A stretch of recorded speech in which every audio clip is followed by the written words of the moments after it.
नमस्कार, मैं लालचंद, हिंदी अध्यापक, सरकारी सीनियर सेकेंडरी स्कूल मामूजिया, जिला फाजिलका। हिंदी विषय के ऑनलाइन शिक्षण में एक बार फिर से आपका हार्दिक अभिनंदन करता हूँ। आज मैं आपके सामने 10वीं कक्षा का निबंध मित्रता, उसका भाग 2 जो है वह लेकर आया हूँ। उसकी शुरुआत करने जा रहा हूँ। मित्र भाई के समान होना चाहिए, जिसे हम अपना प्रीति पात्र बना सकें। प्रीति पात्र, कृपा पात्र, जिस पर कृपा की जा सके। हमारे और हमारे मित्र के बीच सच्ची सहानुभूति होनी चाहिए। ऐसी सहानुभूति जिससे एक के हानि लाभ को दूसरा अपना हानि लाभ समझे। ऐसी भावनाएं, ऐसी सहानुभूति हमारे बीच आए कि एक के हानि लाभ को दूसरा जो है अपना हानि और लाभ समझे, तभी सच्ची मित्रता बनती है। मित्रता के लिए ये आवश्यक नहीं है कि 2 मित्र एक ही प्रकार का कार्य करते हों या एक ही रुचि के हों। ये ज़रूरी नहीं है कि दोनों मित्र का जो काम है वह एक जैसा हो, उनके रुचि जो है, उनके शौक़ जो है वह एक जैसे हों। ये आवश्यक नहीं है। प्रकृति और आचरण की समानता भी आवश्यक या वांछनीय नहीं है। वांछनीय, अपेक्षित। अब उनका स्वभाव, उनका आचरण ये मेल खाते हों, ये ज़रूरी नहीं होता। 2 भिन्न प्रकृति के मनुष्यों में बराबर प्रीति और मित्रता रही है। ऐसे हमारे सामने कई उदाहरण हैं जहाँ दोनों मित्रों का स्वभाव जो है अलग अलग है, पर फिर भी उनमें प्रेम और मित्रता रही है। राम धीर और शांत प्रकृति के थे। भगवान राम जो है वह, उनका बड़ा शांत स्वभाव था, ये रहे। और लक्ष्मण जो सबसे पीछे हैं, इनका स्वभाव जो था उग्र और उद्धत स्वभाव के थे, गुस्से वाले थे, गुस्सा आ जाता था। राम जो है शांत थे, शांत प्रकृति के थे, स्वभाव बड़ा शांत था, धैर्यवान थे। पर लक्ष्मण जो थे उग्र और उद्धत स्वभाव के थे। पर दोनों भाइयों में अत्यंत प्रगाढ़ स्नेह था, बड़ा गाढ़ा स्नेह था दोनों भाइयों के बीच में।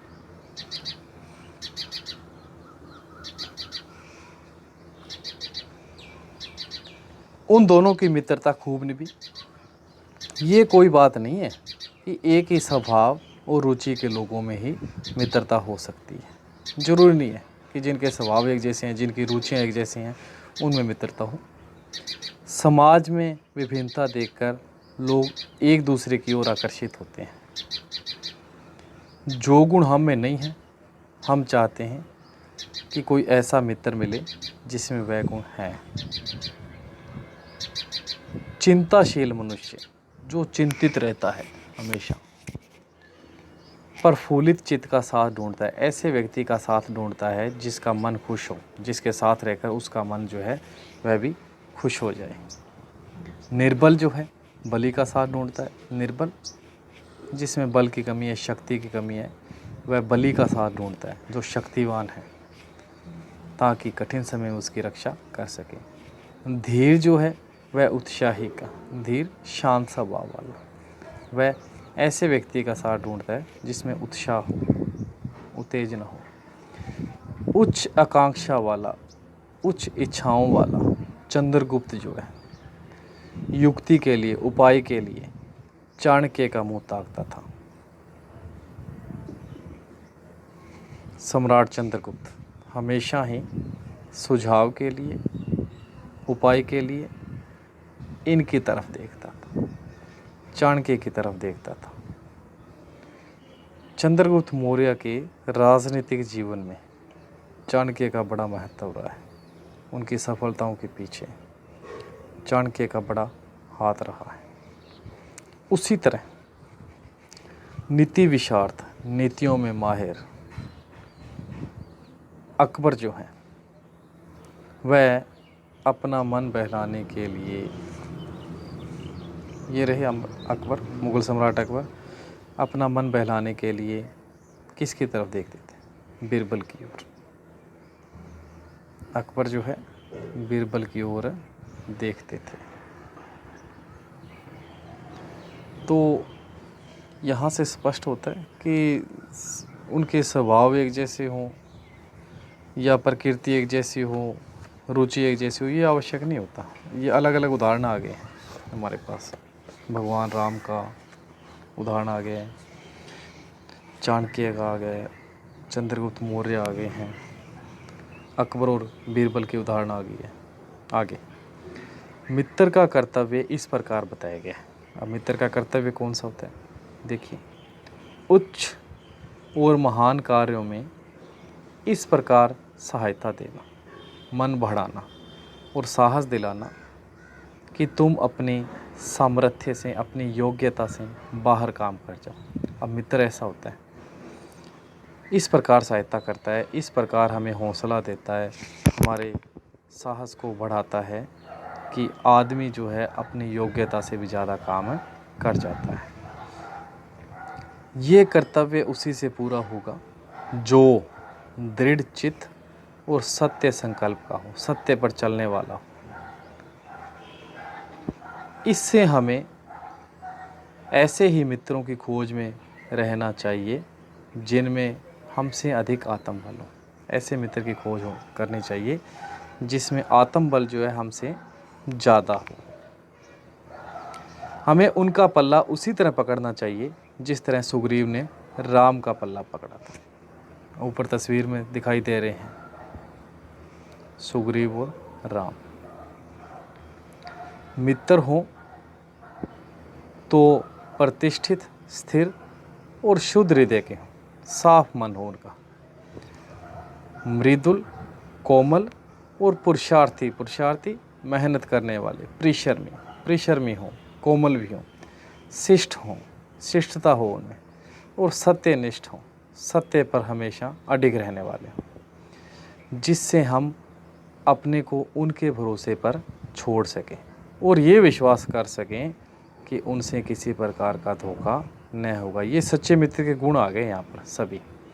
उसका हृदय जो है शुद्ध होना चाहिए, वह स्थिर होना चाहिए, कोमल होना चाहिए, मेहनती होना चाहिए, शिष्टता उसमें होनी चाहिए, सत्य पर चलने वाला होना चाहिए। ये सब एक सच्चे मित्र के गुण हैं। प्रश्न भी आता है,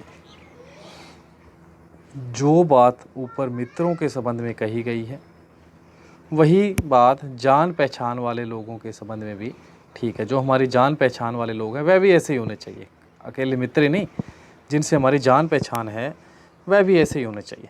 जान पहचान के लोग ऐसे हो जिनसे हम कुछ लाभ उठा सकते हो, जो हमारे जीवन को उत्तम और आनंदमय बनाने में कुछ सहायता दे सकते हो। यद्यपि उतनी नहीं जितनी गहरे मित्र दे सकते हैं। मित्र फिर भी यहाँ पर श्रेष्ठ है, ठीक है। मित्र को श्रेष्ठ स्थान दिया गया है, सगे संबंधियों से भी ज़्यादा, जो पहचान वाले हैं उनसे भी ऊपर मित्र को स्थान दिया गया है। मनुष्य का जीवन थोड़ा है, उसमें खोने के लिए समय नहीं है। यदि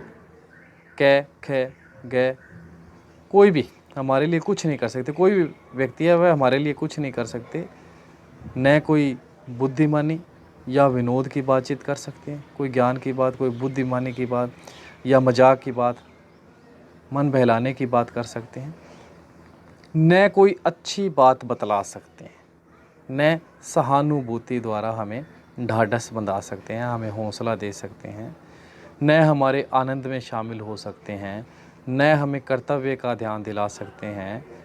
तो ऐसे लोगों से ईश्वर जो है हमें दूर ही रखे, ठीक है। जो ना तो कोई बुद्धिमानी की बात कर सकते हैं, ना कोई हंसी मजाक कर सकते हैं, न कोई हमें अच्छी बात बतला सकते हैं, न मुश्किल के समय में हमें सहानुभूति दे सकते हैं, ढाढ़स बंधा सकते हैं, न हमारी खुशी में शामिल हो सकते हैं, न हमें हमारे कर्तव्य का ध्यान दिला सकते हैं। तो ऐसे लोगों से परमात्मा ईश्वर हमें दूर ही रखे। हमें अपने चारों ओर जड़ मूर्तियाँ नहीं सजानी, ठीक है।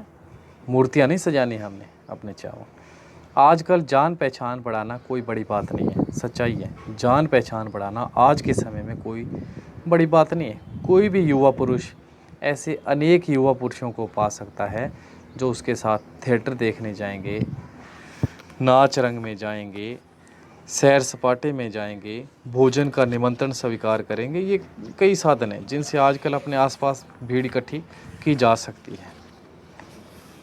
यदि ऐसी जान पहचान के लोगों से कुछ हानि नहीं तो इनसे लाभ भी कुछ नहीं होता, पर यदि हानि होगी ना तो बहुत भारी होगी।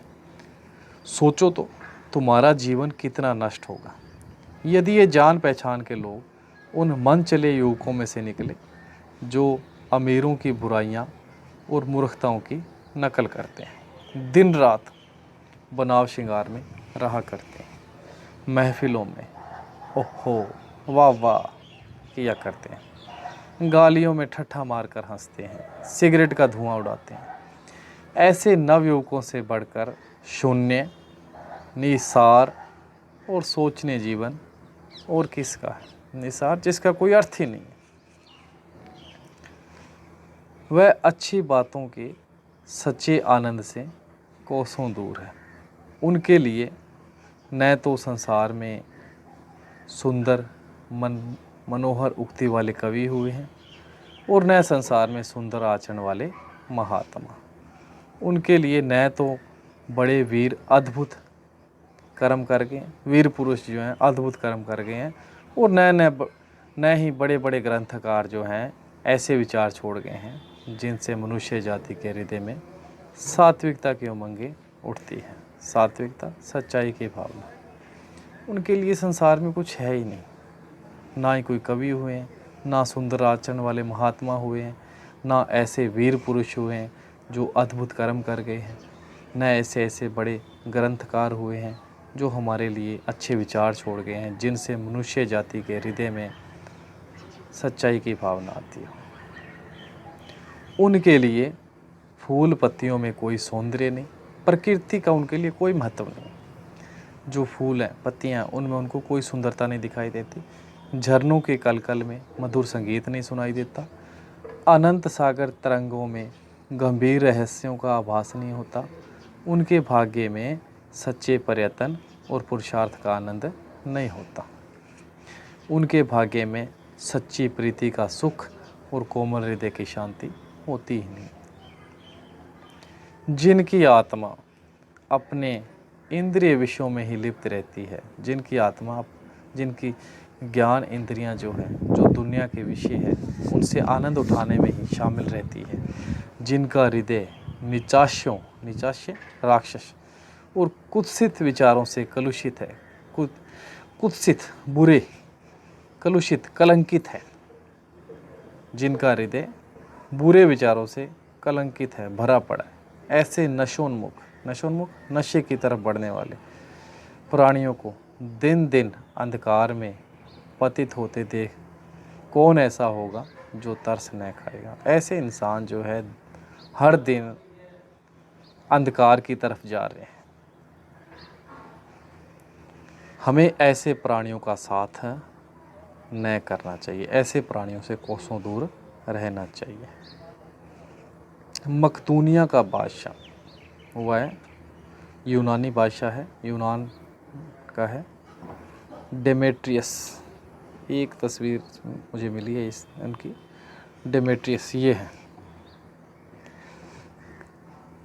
सिकंदर के बाद दूसरे ऐसे यूनानी शासक हुए हैं जिन्होंने भारत पर आक्रमण किया था और बड़ी सफलताएं भी इन्होंने प्राप्त की है डेमेट्रियस ने।